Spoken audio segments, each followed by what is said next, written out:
اللہ رب العزت کی حمد و ثناء کے بعد نبی کائنات صلی اللہ تعالی علیہ وآلہ وسلم کی بارگاہ عالیہ میں درود و سلام عرض کرنے کے بعد التجا ہے اللہ رب العزت درست بیان کرنے کی توفیق عطا فرمائے، سن سنا کر اس پر عمل پیرا ہونے کی توفیق عطا فرمائے۔ قربانی کے ایام جاری ہیں، آج تیسرا اور آخری دن ہے۔ اللہ رب العزت کا بے حد و بے شمار شکر، فضل اور احسان ہے کہ اس نے ہمیں قربانی کرنے کی توفیق عطا فرمائی۔ جن احباب نے، جن مسلمانوں نے قربانی کی، اللہ رب العزت ہم سب کی قربانیوں کو اپنی پاک بارگاہ میں قبول و منظور فرمائے۔ جو مسلمان بھائی قربانی نہیں کر سکے، اللہ دلوں کے حال بہتر جانتا ہے، اللہ مالی پوزیشن بہتر جانتا ہے، اللہ رب العزت نیتیں بہتر جانتا ہے، ہر حال سے واقف اللہ کی ذات ہے۔ اللہ رب العزت نیک ارادوں کے ساتھ ان کی نیتوں پر ان کو اجر عظیم عطا فرمائے۔ قربانی کا مقصد ظاہری طور پر تو یہی نظر آتا ہے کہ جانور قربان کیا جاتا ہے۔ اب یہ مسئلہ جو ہے شریعت کے اس حکم پر جب ہم گردن جھکاتے ہیں، یہ بہت سے پہلوؤں پر روشنی ڈالتا ہے۔ یعنی اس کا مطلب باطنی اعتبار سے، گہرائی کے اعتبار سے دیکھا جائے تو وہ یہ ہے کہ جو بھی اللہ رب العزت کا حکم ہو، جو بھی شریعت کا حکم ہو، قرآن و سنت کا حکم ہو، اسلام کا کوئی بھی حکم ہے، جس چیز کے کرنے کا دین اسلام ہمیں حکم دیتا ہے، اس حکم کے اوپر ایک مسلمان کی گردن جھک جانی چاہیے۔ قربانی کے ایام آتے ہیں، لوگ بڑے زور و شور سے قربانی کے جانور خریدتے ہیں، بڑے شوق ہوتا ہے، بڑا جذبہ ہوتا ہے، بڑی محبت ہوتی ہے دلوں میں، لیکن قربانی کے ایام کے بعد اگر دیکھا جائے تو وہ ظاہری طور پر دلوں سے وہ جذبہ ختم ہو جاتا ہے۔ عام طور پر لوگ دین اسلام کے بقیہ تمام احکامات میں عمل کرنے میں وہ ظاہری طور پر دلچسپی لیتے نظر نہیں آتے۔ جو بندہ سارا سال نماز نہیں پڑھتا، جو بندہ اللہ رب العزت کی راہ میں زکوٰۃ نہیں دیتا،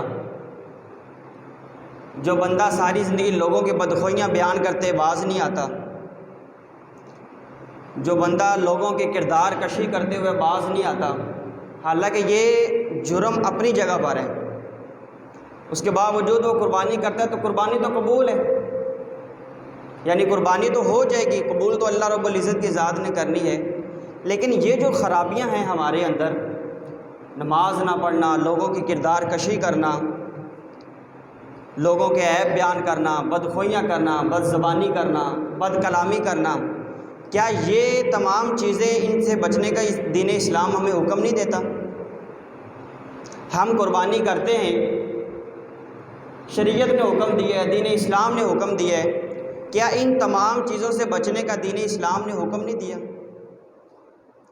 اس کے باوجود اب جو غیر مسلم ہیں ان کے حوالے سے تو ہم کیا کلام کریں، اس کے باوجود ایک کلمہ گو مسلمان ان چیزوں سے باز کیوں نہیں آتا؟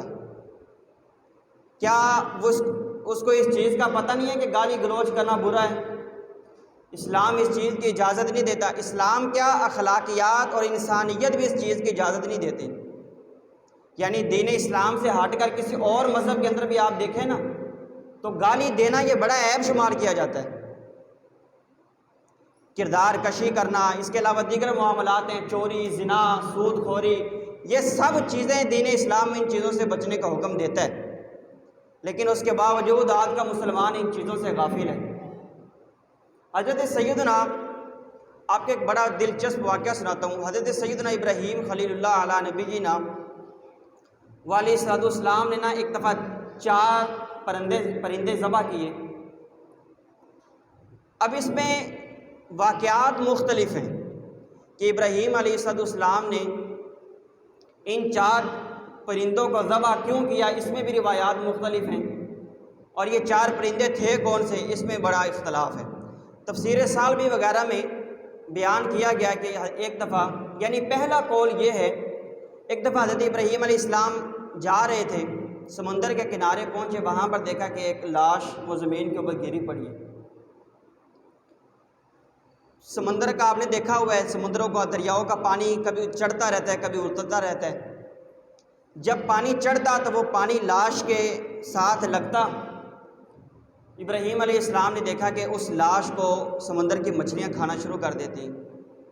جب پانی نیچے اترتا تو درندے آتے چیر پھاڑنے والے، وہ اس لاش کو نوچنا شروع کر دیتے۔ درندے چلے جاتے تو آسمان سے پرندے اترتے، وہ اس انسانی لاش کو کھانا شروع کر دیتے۔ یہ 3 مناظر ابراہیم علیہ السلام نے دیکھے کہ ایک ہی لاش ہے، پانی چڑھتا ہے تو سمندر کی مچھلیاں کھانا شروع کر دیتی ہیں، پانی اترتا ہے تو درندے آ کے اس کو کھانا شروع کر دیتے ہیں، درندے جاتے ہیں تو آسمان سے پرندے اترتے اور اس کو کھانا شروع کر دیتے۔ ابراہیم علیہ السلام کے دل میں خیال پیدا ہوا کہ اللہ رب العزت قیامت والے دن انسانوں کو کس طرح زندہ فرمائے گا۔ یعنی اگر ایک لاش ہے نا، ہم نے اس کو ایک ہی جگہ قبرستان میں دفن کر دیے تو وہ قبر کے اندر ہی ہے، کیڑے ادھر ادھر کے کیڑے مکوڑے وغیرہ کھا گئے۔ ابراہیم علیہ السلام نے دیکھا کہ سمندر کی مچھلیاں کھا کے پتہ نہیں کہاں سے کہاں چلی جاتی ہیں، درندے کہاں کہاں سے آتے ہیں، وہ کھا کے پتہ نہیں کہاں کہاں چلے جاتے ہیں، پھر پرندوں کا اس طرح معاملہ ہے۔ تو اللہ رب العزت قیامت والے دن کیا اللہ کی قدرت ہے، کیسے لوگوں کو زندہ فرما دے گا۔ دل میں خیال آیا کہ اے اللہ، تو قیامت والے دن مردوں کو کس طرح زندہ کرے گا، میں وہ منظر تیری قدرت کا، وہ نظارہ اپنی آنکھوں سے دیکھنا چاہتا ہوں۔ یہ پہلا قول ہے۔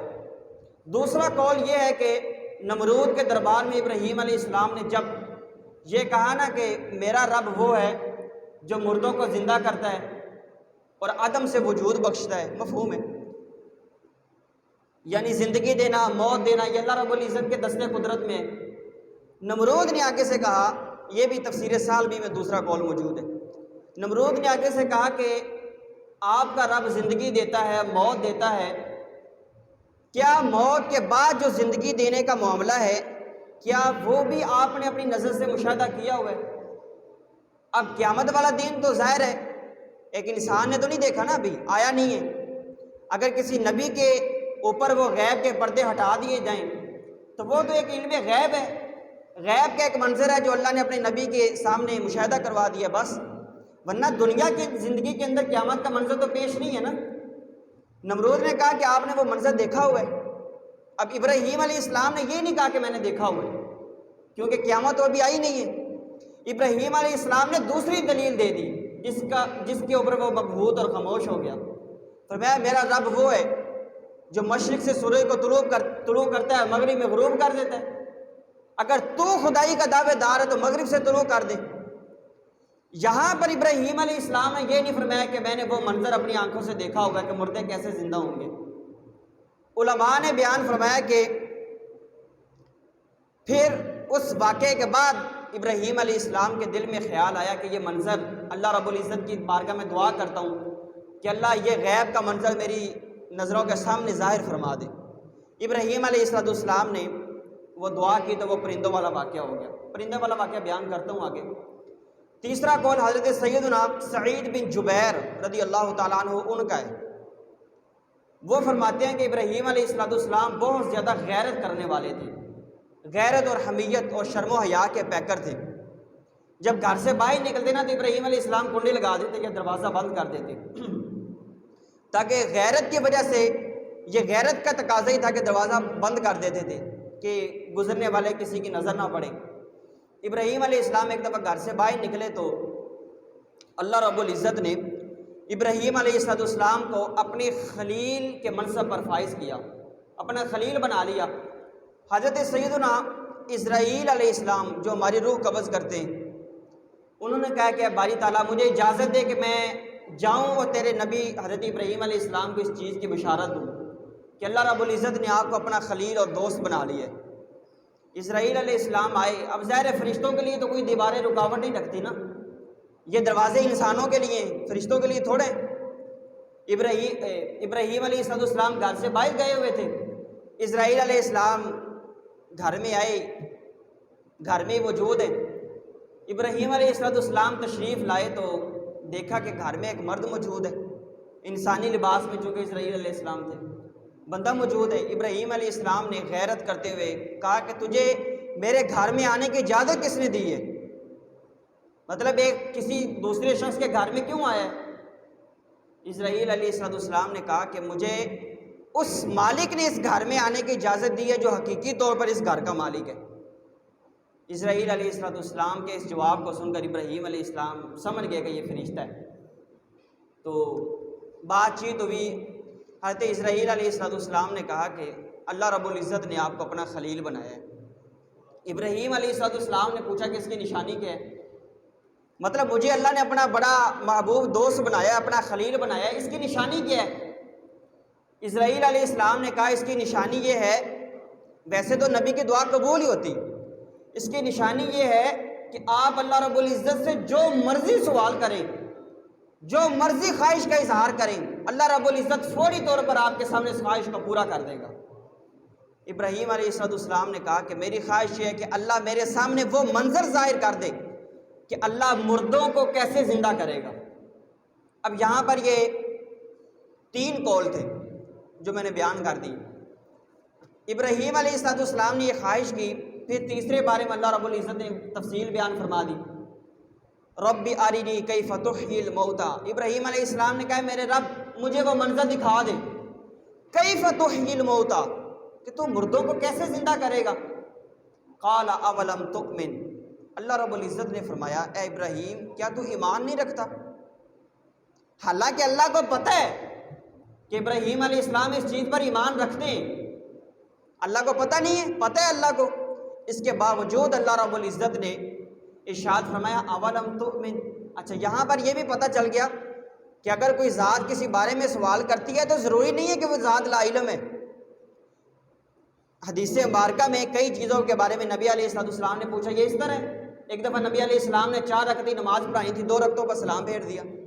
پیچھے سے ایک صحابی نے کہا جن کو ذوالیدین کہا جاتا تھا، صحیح بخاری میں روایت موجود ہے، کہ یا رسول اللہ نماز کم ہوگی؟ فرمایا نہیں۔ تو کہنے لگے یا رسول اللہ آپ نے 2 رکعتیں پڑھائی ہیں۔ نبی علیہ السلام نے صحابہ اکرام سے پوچھا ایسا ہی ہے؟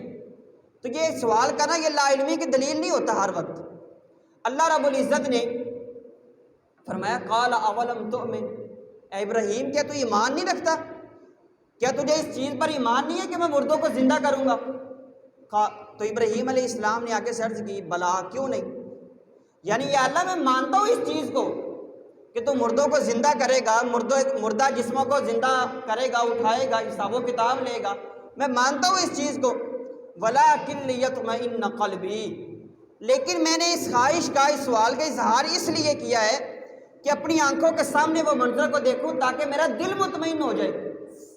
حالانکہ قیامت والے دن تو ہر کافر نے بھی دیکھنے، ہر نیک بندے نے دیکھنے، ہر فاسق اور فاجر نے بھی دیکھنا ہے کہ مردے زندہ ہو رہے ہیں، ہر بندے نے اٹھنا ہے، ہر بندے نے وہاں پر میدان محشر میں حساب و کتاب دینا ہے وہاں پہ، تو وہاں پر تو ہر بندہ ہی دیکھ لے گا۔ ابراہیم علیہ السلام نے کہا کہ دنیا میں یہ خواہش کرنے کا یا رب العالمین مقصد یہ ہے کہ میرا دل مطمئن ہو جائے۔ اللہ رب العزت نے 4 پرندے ان کا حکم ارشاد فرمایا۔ یہاں پر اختلاف ہے 4 پرندے کون سے؟ ایک قول یہ ہے کہ ایک پرندہ وہ مور تھا، مور، دوسرا پرندہ وہ کبوتر یا کبوتری تھی۔ جو تفسیر سالبی میں الفاظ موجود ہیں وہ ہیں یا ایتھا، اور ایتھا یہ مؤنث کے لیے آتا ہے، یعنی کبوتری تھی۔ پھر 2 جانور ہو گئے، مور اور کبوتری۔ تیسرا جو پرندہ تھا یہ جانور تھا وہ مرغ تھا، اور چوتھا جو ہے وہ گدھ تھا۔ گدھ یہ بدھ مت والے جو سمندر کے کناروں پہ وہ اپنی لاشیں پھینک دیتے ہیں، پھر وہ گدھ آ کے کھا جاتے ہیں، وہی۔ ابراہیم علیہ السلام نے 4 پرندوں کو لیا، قرآن مجید میں موجود ہے، فَصُرْهُنَّ إِلَيْكَ، اے ابراہیم 4 پرندوں کو لے لے، أَرْبَعَةً مِّنَ الطَّيْرِ پہلے الفاظ موجود ہیں، 4 پرندوں کو لو، فَصُرْهُنَّ پھر ان کو اپنی طرف مانوس کر لو، جس طرح جانور مانوس ہو جاتا ہے کہ مالک بلاتا ہے تو وہ بھاگ کے آتا ہے، پھر ابراہیم علیہ السلام سے کہا گیا کہ ان پرندوں کو اپنی طرف مانوس کر لے، مانوس کر لیا، کچھ عرصہ ان کو پالا، کھلایا پلایا، پھر ابراہیم علیہ السلام نے چاروں کو ذبح کر دیا، چاروں کا قیمہ بنایا، گوشت آپس میں مکس کر دیا سارا، ارد گرد جو پہاڑ تھے تھوڑا تھوڑا نا پہاڑوں کے اوپر وہ گوشت رکھ دیا۔ ابراہیم علیہ السلام سے کہا گیا کہ ان جانوروں کو آواز دیں، یعنی اب وہ منظر ظاہر ہونے لگا کہ وہ مردے جو ہے وہ کیسے زندہ ہوں گے۔ 4 جانوروں کا قیمہ گوشت وہ آپس میں مکس ہے، پھر وہ جس طرح مکس کیا گیا، پورے گوشت میں سے تھوڑا سا اس پہاڑ پہ رکھ دیا، تھوڑا سا ادھر رکھ دیا، تھوڑا سا ادھر رکھ دیا، پہاڑوں پر وہ گوشت تقسیم کر دیا گیا، تھوڑا تھوڑا رکھ دیا گیا۔ ابراہیم علیہ السلام نے آواز دی، یا ایھا الدیک، او مرغ، یا ایھا العصفور، اے مور، یا ایھا آگے حمامہ، مرغی کو آواز دی۔ اب آپ کا آواز دینا تھا، ہر جانور کا گوشت ہر پہاڑ سے اٹھا اور وہ اپنے گوشت کے ساتھ جا کے مل گیا۔ چاروں پہاڑوں سے گوشت اٹھا، اس پہاڑ پر کبوتری کا جتنا گوشت تھا وہ دوسرے پہاڑ پر کبوتری کے گوشت سے جا کے مل گیا، اس پہاڑ پر مور کا جتنا گوشت تھا وہ دوسرے تیسرے چوتھے پہاڑ پر جہاں جہاں وہ گوشت موجود تھا ہر گوشت اپنے گوشت کے ساتھ جا کے مل گیا، اور وہ جانور کلام کرتے ہوئے کھڑے ہو گئے۔ یعنی پہلے وہ گوشت موجود تھا، اب اسی طرح وہ گوشت ملا، وہ کھال چڑھی، وہ پر آئے، اسی طرح وہ جانور زندہ ہو کے کھڑا ہو گیا، اور ابراہیم علیہ السلام کی آواز پر لبیک کہتے ہوئے حاضر ہو گیا۔ یہ اطمینان قلب کے لیے واقعہ بیان کیا گیا۔ اب یہاں پر پورے واقعے سے جو آپ کو پیغام دینا ہے، یہ واقعہ بیان کر کے نا حضرت سیدنا امام غزالی رحمۃ اللہ تعالیٰ علیہ نے احیاء العلوم میں بڑا اچھا نقطہ بیان کیا ہے۔ وہ کہتے ہیں کہ ان 4 پرندوں میں سے ہر جانور کے اندر نا ایک نہ ایک بری خصلت موجود ہے۔ مطلب مرغ ہے، مرغ جو ہے اس کے اندر شہوت کا مادہ بڑا زیادہ ہے، شہوت پرست ہے، یہ جانور شہوت بہت زیادہ ہوتی ہے۔ یہاں پر تصوف کا نقطہ بیان کرتے ہوئے امام غزالی نے کہا رحمۃ اللہ تعالی، انہوں نے کہا کہ ابراہیم علیہ السلام نے 4 جانوروں کو ذبح کیا، مرغ کو ذبح کیا، اس سے انسانیت اور ہر انسان کے لیے یہ پیغام یہ تھا کہ جس طرح ابراہیم علیہ السلام نے اس جانوروں کو ذبح کیا جس کے اندر شہوت زیادہ ہوتی ہے، اسی طرح انسان کے لیے حکم یہ ہے کہ انسان اپنی شہوت کے اوپر چھری پھیر دے، اپنے آپ کو شہوت کا پجاری نہ بنا دے کہ جیسے ہی دنیا کو دیکھا، دنیا کے رنگ ریلیاں دیکھی، انسان شہوت کا پجاری ہو جائے، انسان وہاں پہ شہوت پرست ہو جائے۔ امام غزالی نے کہا کہ انسان کے لیے حکم یہ ہے کہ اپنی شہوت کے اوپر چھری پھیر دے تاکہ اس کو اطمینان قلبی کی دولت نصیب ہو جائے۔ دوسرا جانور وہ مور تھا۔ مور کو اپنی خوبصورتی کے اوپر بڑا غرور ہوتا ہے، جب اپنے پروں کو دیکھتا ہے نا کہ بڑے خوبصورت ہیں تو تب جو ہے وہ اپنے اندر غرور کرتا ہے، جب اپنے پاؤں کی طرف دیکھتا ہے نا تب اللہ کی ناشکری کرتا ہے کہ میرے جو پر ہیں وہ بڑے خوبصورت ہیں، پاؤں کی طرف دیکھتا ہے تو پاؤں اتنے خوبصورت ہر کسی کے نہیں ہوتے، مٹی میں رہنا ہوتا ہے، تب اللہ کی ناشکری کرتا ہے۔ امام غزالی نے کہا کہ جس طرح مور کو اپنی خوبصورتی کے اوپر، اپنے حسن و جمال کے اوپر بڑا ناز ہوتا ہے، ابراہیم علیہ السلام نے اس جانور کو بھی ذبح کر دیا۔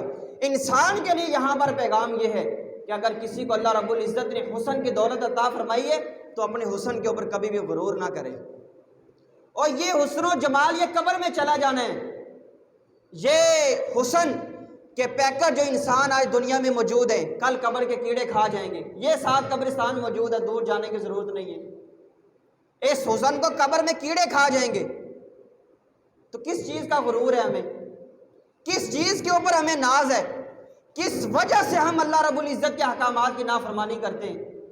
آج علماء سمجھا کے تھک جاتے ہیں لیکن ہمارے دلوں پر جوں تک نہیں رینگتی، ہم اسی دنیا میں دنیا کے رنگ ریلیوں میں اسی طرح مصروف ہیں۔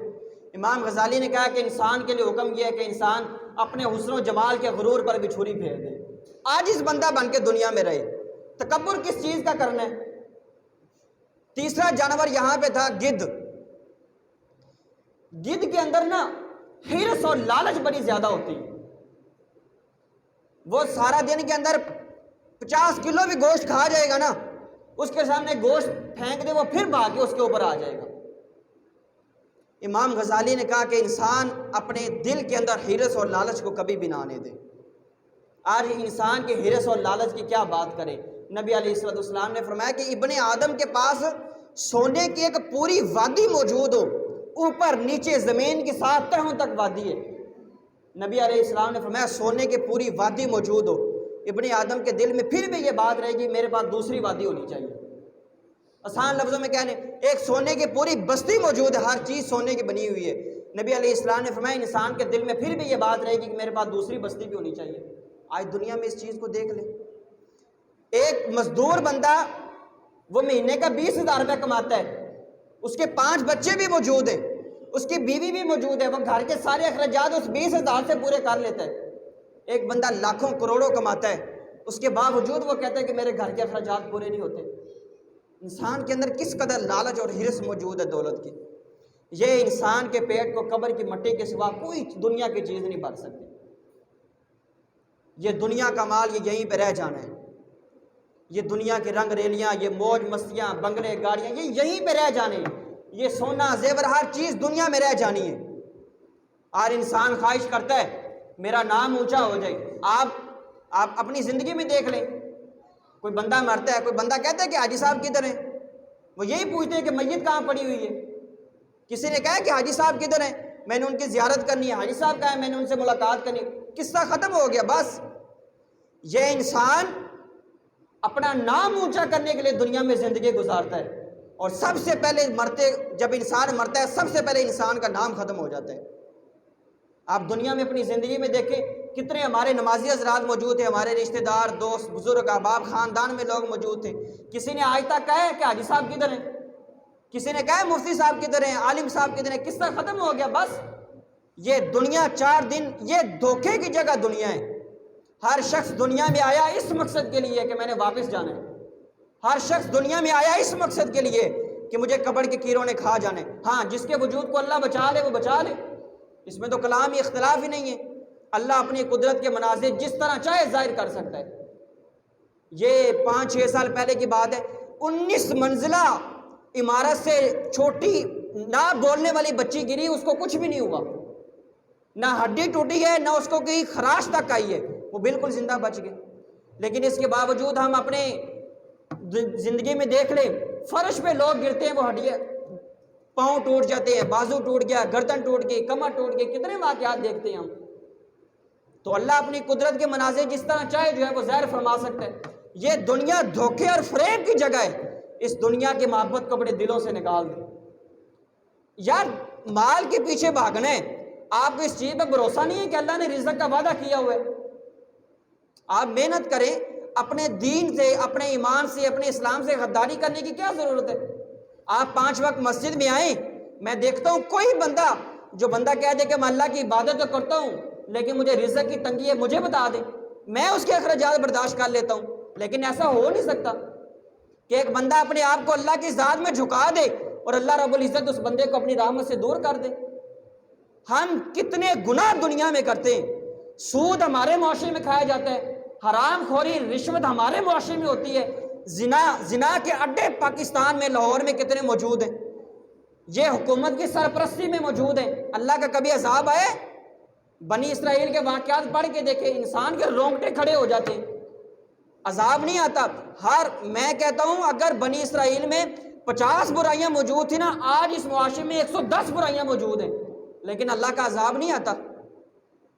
ابھی بھی انسان یہ کہتا ہے کہ اللہ نے اپنی رحمت سے مجھے دور کیا ہوا ہے۔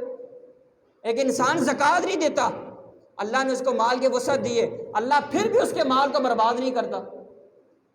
ایک انسان زنا کرتا ہے، چوری کرتا ہے، سود کھاتا ہے، اور سود کے بارے میں سود یہ قرآن سے وہ مسئلہ ہے، ایک سود کھانے والے کا مسئلہ، سود کا مسئلہ کہ جس کی مخالفت کرنے پر اللہ نے اعلان جنگ کی ہے، اور دوسرا مسئلہ کسی اللہ کے دوست اور ولی کے بارے میں، عداوت رکھنے والے کے بارے میں اللہ نے اعلان جنگ کی ہے۔ 2 مسئلے آج تک مجھے مل سکے، تیسرا مسئلہ نہیں مل سکا کہ جس کے بارے میں اللہ نے کہا ہو کہ میں اعلان جنگ کرتا ہوں۔ اللہ اعلان جنگ کرتا ہے، لوگ سود کھاتے ہیں۔ کبھی دیکھا کہ آسمان سے بجلی نازل ہو بندے کو تباہ کر دے؟ کچھ بھی نہیں ہوتا، لوگ زندگی گزار رہے ہیں۔ پھر انسان کے اندر یہ دولت، یہ حرص، یہ لالچ کیوں انسان کے دل کے اندر دنیا کے مال کی موجود ہے؟ انسان کب سمجھے گا؟ چوتھا جانور، ٹائم تھوڑے، چوتھا جانور تھا کبوتر یا کبوتری۔ یہ جانور نہ پرندہ، یہ اونچا بہت اڑتا ہے۔ اس جانور کے اندر فطرتی طور پر اس چیز کا گھمنڈ موجود ہے کہ میں بہت اونچی فضا میں پرواز کر سکتا ہوں۔ امام غزالی نے لکھا ہے کہ اگر کسی بندے کو اللہ رب العزت کسی اونچے منصب پر فائز کر دے نا، وہ پھر اگر آج کے زبان میں کہا جائے نا، پھر وہ بندہ بندے کو بندہ نہیں سمجھتا، بندے کو بندہ نہیں سمجھتا، وہ بندہ اس کے اندر اتنا غرور آ جاتا ہے۔ اور یار یہ دنیا کا منصب، یہ دنیا کی کرسیاں، یہ دنیا کا جاہ و جلال، یہ دنیا تک ہے۔ آپ نے کبھی دیکھے کہ ایک ریڑھی لگانے والا بندہ اور ایک وقت کا وزیر اعظم بھی ہو، ان کی قبروں میں فرق ہوتا ہو؟ کسی نے دیکھا ہے کہ کسی کی قبر میں اے سی لگا ہو؟ کچھ بھی نہیں ہے۔ یہ پیچھے وقت کا وزیر اعظم مرے۔ دین اسلام وہ غیرت والا دین ہے جو اپنے غدار کو کبھی بھی معاف نہیں کرتا۔ دنیا کے اندر اس کے پردے رہ سکتے ہیں، لیکن دنیا دیکھ لے گی، لوگوں کے جنازے دیکھ لے گی، انسان قیامت والے دن بھی دیکھ لے گا اس چیز کا مشاہدہ جنہوں نے دین اسلام کو ٹارگٹ کرنے کی کوشش کی تھی۔ ختم ہو گئے قصے کہانیاں۔ امام دیکھیں، نبی علیہ السلام کے زمانے سے لے کر آج کی تاریخ تک اگر ہم انسانوں کو جائزہ لیں، نام اکٹھے کریں کہ اس زمانے میں فلانا بندہ موجود تھا، کتنے اکٹھے کر سکتے ہیں؟ 1 کروڑ اکٹھا کر لیں گے، 10 کروڑ، 100 کروڑ، کتنا اکٹھا کر لیں گے؟ لیکن مسئلہ یہ ہے، دیکھیں حضرت سیدنا شیخ عبد القادر جیلانی رضی اللہ تعالیٰ عنہ، ایک موٹی سی مثال سمجھانے لگا ہوں۔ آپ بہت مشہور اللہ کے ولی ہیں، لیکن کیا اس وقت پوری روئے زمین پر شیخ عبد القادر جیلانی موجود تھے؟ لاکھوں، کروڑوں، اربوں، کھربوں لوگ موجود نہیں تھے؟ آپ ہر بندے کا بایو ڈاٹا نکال سکتے ہیں، دنیا کی کوئی سائنس نہیں نکال سکتی۔ کیا مطلب؟ انسان فنا ہو گئے، جہاں جانا تھا وہاں چلا گئے۔ انسان آج سوچتا ہے کہ میرا ناک اونچا ہو جائے۔ آپ سائنسی حوالے سے پڑھ کے دیکھیں، انسان مرتا ہے نا، انسان کو دفناتے ہیں، جسم کا وہ حصہ جو سب سے پہلے مٹی ہو جاتا ہے وہ انسان کا ناک ہوتا ہے۔ کدھر انسان گم ہے؟ کہاں ہم دھوکے میں مبتلا ہیں؟ آؤ یار اللہ کی بارگاہ میں اپنے آپ کو جھکا دیں۔ آج ہم نے قربانیاں کی ہیں، بڑی خوشی ہے کہ ہم نے اللہ کے اس حکم پر اپنی گردن کو جھکا دیا۔ آج ہم گوشت دینے جاتے ہیں، ہم رسمی طور پر جاتے ہیں، عام طور پر ہم خوشیاں دینے کہاں جاتے ہیں؟ ہمارے بہنیں، ہمارے بھائی، ہمارے خاندان، دوست، احباب کتنے ہم سے ناراض ہیں، ہم کبھی ان کو راضی کرنے کے لیے گئے؟ ان کے گھر گوشت دینے کے بہانے بندہ جائے، آدھا گھنٹہ بات چیت کر کے آ جائے، ان کو دلاسا دے، پیار محبت کرے، کبھی ہم نے یہ کیا؟ قصہ ہی ختم ہے۔